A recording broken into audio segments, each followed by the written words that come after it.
मेरी शरीफ और नेक ननंद को पुलिस पकड़ कर ले गई, जबकि मेरी ननंद डॉक्टर थी और गरीब लोगों का मुफ्त इलाज करती थी। पुलिस वाले मेरी ननंद को छोड़ने के लिए तैयार ही नहीं थे। उन्होंने मेरी ननंद के साथ एक 60 साल का बाबा भी कैद किया हुआ था।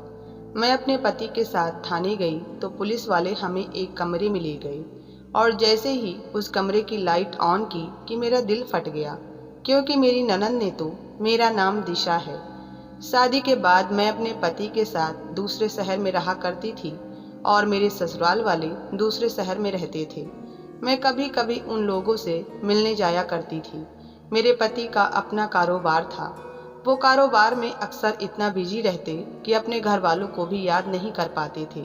एक दिन उनकी मम्मी का फोन आया, कहने लगी कि बेटा, तुम्हारी नई नई शादी हुई है, कम से कम अपनी माँ से मिलने ही आ जाया करो, बहनों का भी हाल चाल पूछ लिया करो। तुम्हारे पापा भी जिंदा नहीं हैं, उन्हें बहुत कमी महसूस होती है। मैंने अपने पति से कहा कि आप अपनी बहनों और माँ से मिलने क्यों नहीं जाते। कहने लगे कि मैं इसलिए नहीं जाता कि कहीं उनकी जिम्मेदारियां भी मुझ पर ना आ पड़े।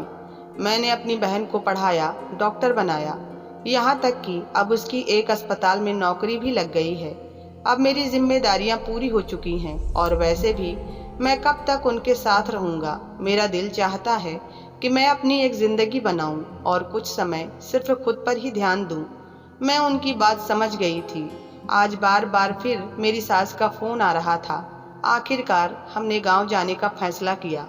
मैं क्या जानती थी कि वहां जाने के बाद हम सबकी जिंदगी में एक बहुत बड़ा भूचाल आ जाएगा और फिर जिंदगी भर हम इन चीजों को याद करते रह जाएंगे। मैं जैसे ही अपने ससुराल गई, पहला सवाल जो मेरी सास ने मुझसे पूछा था वो ये था कि तुम हमें खुशखबरी कब सुना रही हो। मैं हैरान हो गई कि मेरी सास को इतनी भी क्या जल्दी है। अभी शादी को 2 महीने ही हुए थे और ये जिद उन्होंने पहले ही लगा दी थी। तब मेरी ननंद ने बड़ी अजीब बात बोली, कहने लगी कि इसे बच्चे नहीं होंगे।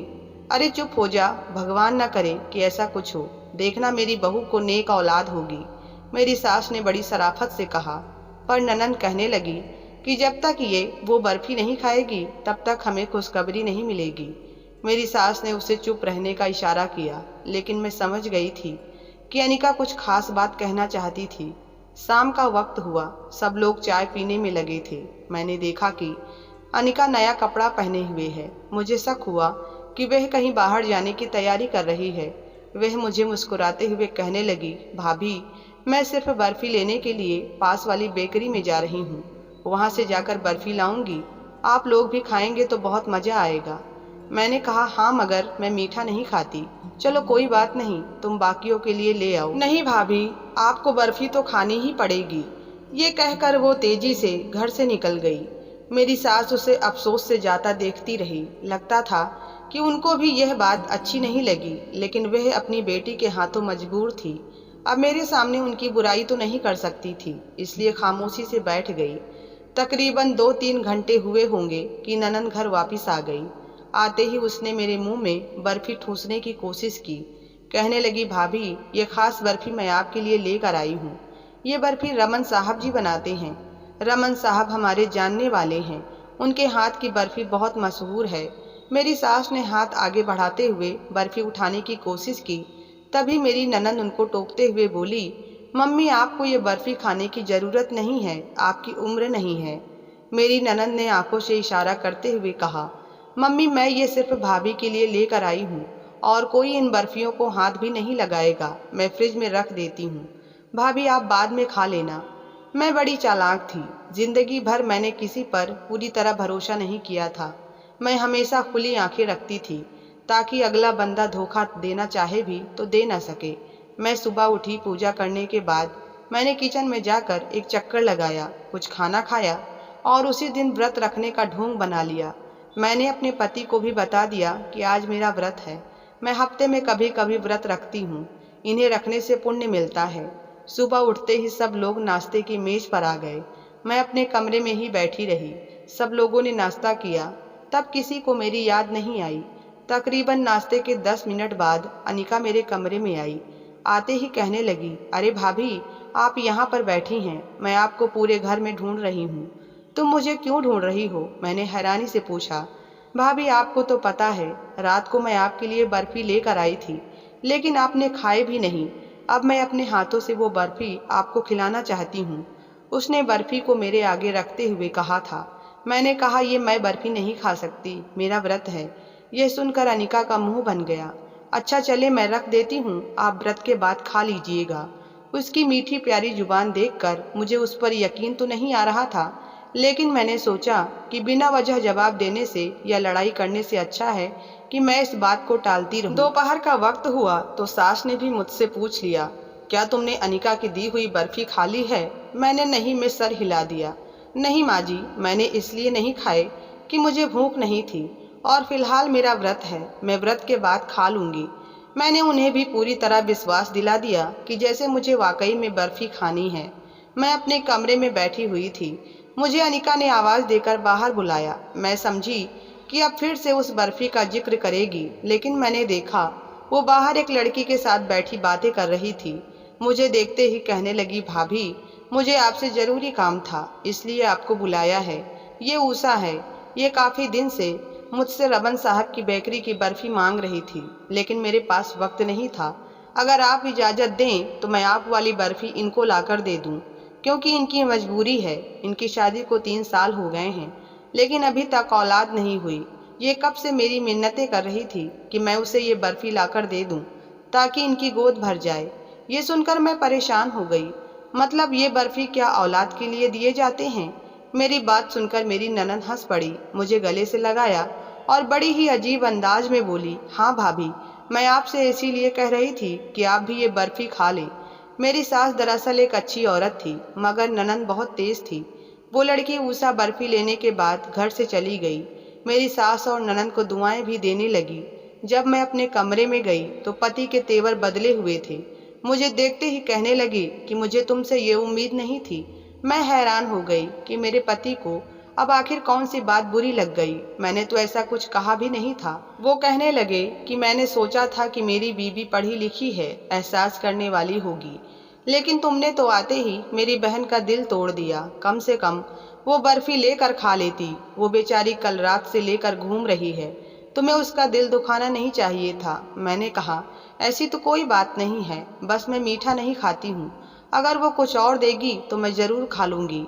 मेरे पति ने आंखें दिखाते हुए कहा, ऐसा ही रहा तो वो कुछ भी नहीं देगी सिवाय तानों और सिकवों के। आइंदा से ऐसी कोई हरकत मत करना। और तुमने ये क्या जिद लगा रखी है कि तुम्हें औलाद में कोई दिलचस्पी नहीं है? भगवान से डरो। हमारी उम्र 30 साल हो चुकी है, अब औलाद नहीं होगी तो हमारे लिए भी मुश्किल होगा। मेरी आवाज़ थोड़ी तेज हो गई और फिर मैंने कहा, हाँ तो मैं ये कब कह रही हूँ कि मुझे औलाद नहीं चाहिए। बात सिर्फ इतनी है कि अभी मैं किसी किस्म का इलाज नहीं करना चाहती। हमारी शादी को अभी 2 महीने हुए हैं, इसलिए ये बर्फी और पेड़े खाने की ज़रूरत नहीं है। मेरी बात सुनकर उन्होंने हाथ में रखा हुआ गिलास नीचे फेंक दिया और कहा, मेरा तो तुमसे बात करने का भी दिल नहीं चाहता, तुम तो कोई बात ही नहीं मानती। मैं यह बात सुनकर हैरान हो गई कि मैंने तो अभी तक ऐसा कुछ नहीं किया था जिससे मेरे पति को या फिर ससुराल वालों को ऐतराज होता, लेकिन ना जाने क्यों ये लोग ऐसी बातें कर रहे थे। मैं अपने कमरे में बैठी रह गई। मेरा दिल बहुत परेशान हो रहा था। इतने में मुझे बाहर कुछ अजीब हरकत का अंदाजा हुआ, क्योंकि दिन का वक्त था, हर तरफ खामोशी थी। हम लोग भी खाना खाकर अपने अपने कमरों में थे। मुझे मेरी ननद के कमरे का दरवाज़ा खुलने की आवाज़ आई। मैंने अपने कान खड़े कर लिए। हल्के से दरवाज़ा खोल कर देखा तो वो नया कपड़ा पहन रही थी। दिन के वक्त वो नया कपड़ा नहीं पहना करती थी। नौकरी के लिए भी अस्पताल भी जाना होता था तो वो हमेशा पुराने कपड़े पहनकर चली जाती थी। लेकिन आज तो लगता था कि मेरी ननद किसी खास मकसद के लिए घर से जा रही थी। उसने कपड़ा पहना और यही नहीं, उसने मुंह को भी बांध लिया। मैंने सोचा कि आज मैं इसका पीछा करूंगी।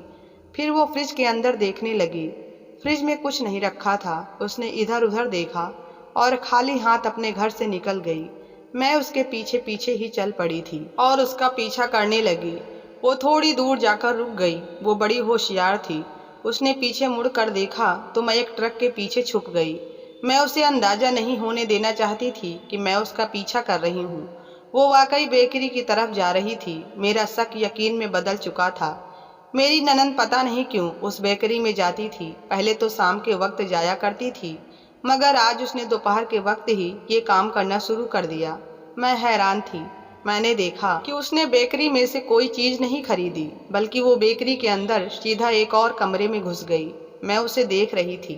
अंदर जाने के बाद वो दरवाज़ा भी बंद हो गया। मैं बिस्किट लेने के बहाने उस बेकरी के अंदर चली गई। मैंने उस आदमी से पूछा कि ये बेकरी कब से चल रही है। वो कुछ घबरा गया। कहने लगा, मैडम जी, आप क्यों पूछ रही हैं? आप बिस्किट लेने आई हैं या पूछताछ करने? मैंने कहा, ऐसी तो कोई बात नहीं है। मैं दरअसल इसलिए पूछ रही थी कि बेकरी कितनी पुरानी है। अच्छा ठीक है, आप मुझे आधा किलो बिस्किट दे दें। मैंने बिस्किट लिए। उसने मुझे बिस्किट दिए और कहा कि अब आप जा सकती हैं।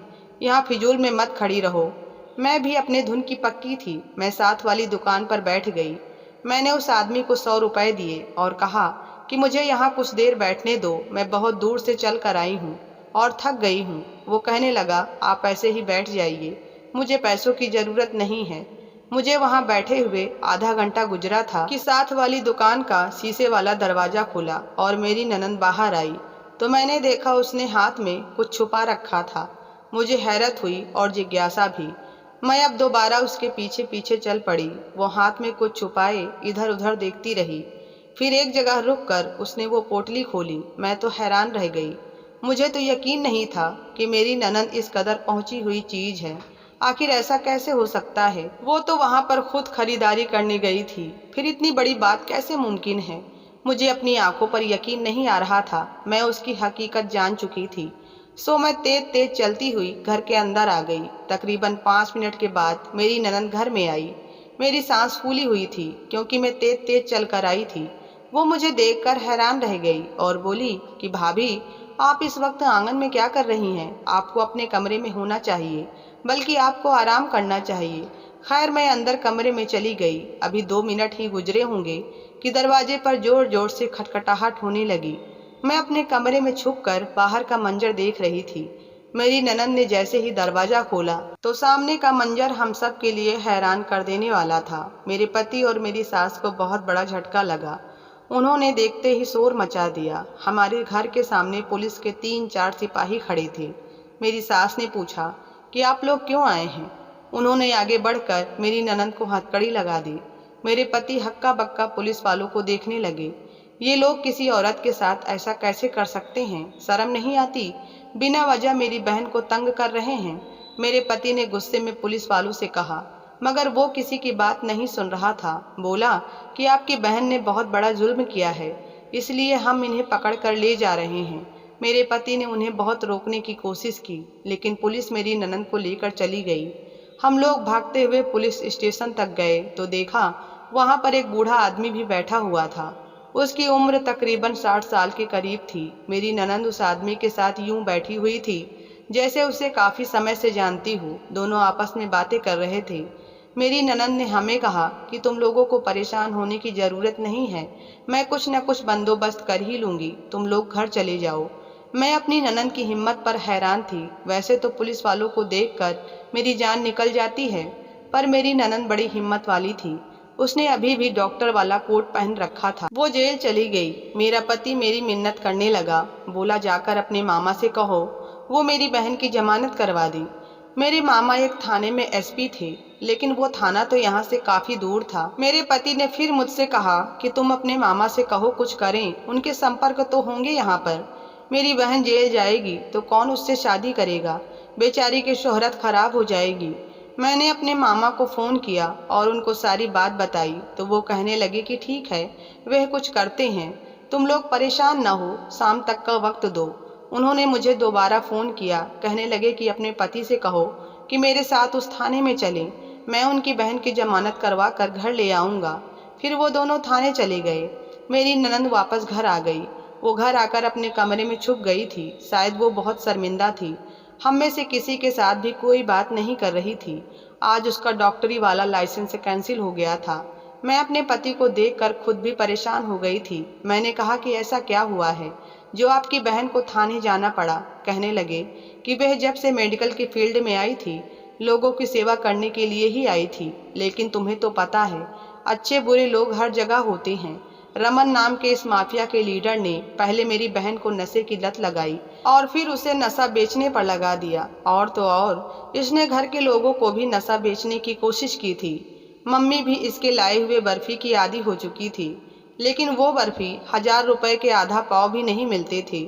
मम्मी को भी इसने उसी लत में लगा लिया था और सबको यही कहती थी कि ये बर्फी खाने से औलाद पैदा होती है। लोग डॉक्टर की बात पर यकीन करते हैं, इसलिए हर कोई इससे महंगे दामों में बर्फी खरीद लेता था और फिर उन्हें बर्फी की आदत पड़ जाती थी। और तो और मेरी बहन ने इस 60 साल के रमन से शादी भी कर ली है। बेकरी की आड़ में ये गलत काम करता है। मेरी बहन भी इसी के बहकावे में आ गई थी। तुम ही बताओ कि मैं क्या करूं। मेरा पति मुझे और अपनी माँ को लेकर अपने घर आ गया था, जबकि मेरी ननंद अपना सामान उठाकर अपने पति के घर चली गई थी। वो नशे की इतनी आदी हो गई थी कि उसने हम सबको छोड़ दिया था। मेरे पति को बहुत गुस्सा आया।